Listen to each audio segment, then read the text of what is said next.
Hey everyone, Johnny Death Jazz here with another video.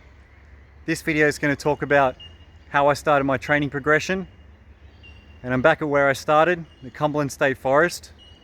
So my first goal was for 1,000 meters vert. I had done 1,000 meters vert in the past, but it was mostly going up and down fire roads, so it was a combination of downhill and uphill, flats, things like that. If I could do this, I knew I was on my way, and it would have given me a good starting point. First training ride out, going for the 1,000. I didn't make it. I got to 948 meters. My derailleur snapped on the last climb. It was 28.3 kilometers and 2 hours and 17 minutes. So I went out, got a new hanger, came back a few days later, tried to do it again.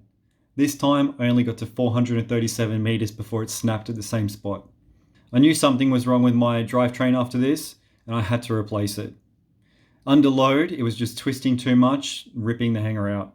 After my first few training rides, I felt pretty confident to how I'm going, and it was a good start to my journey.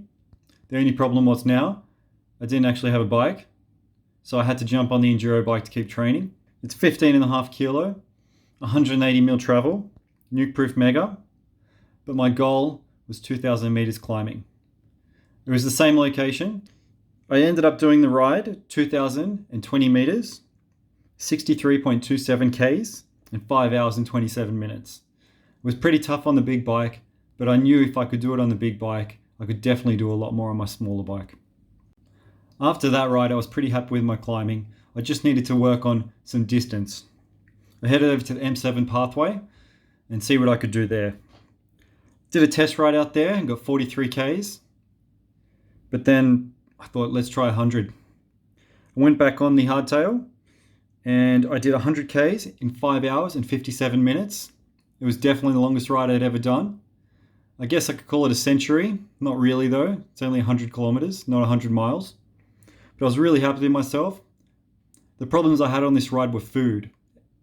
I was still learning how to fuel myself, so it was a bit foreign territory for me.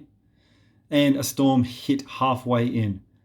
So I did forget to eat towards the end because I just needed to get out of the storm, but I needed to finish the ride. It was a good mental challenge for me to get through and keep battling through the storm.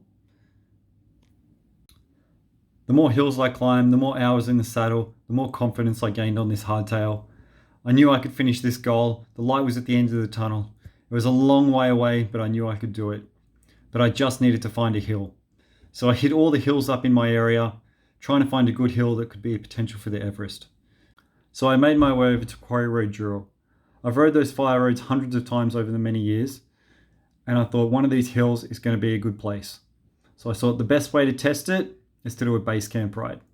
A base camp ride, half the height of Everest, so I started planning. In my next video, I'll go through my base camp ride. It was a bloody tough day on the bike. It was definitely a shock to the system. It was the biggest thing I've ever done in my life, and it was only halfway.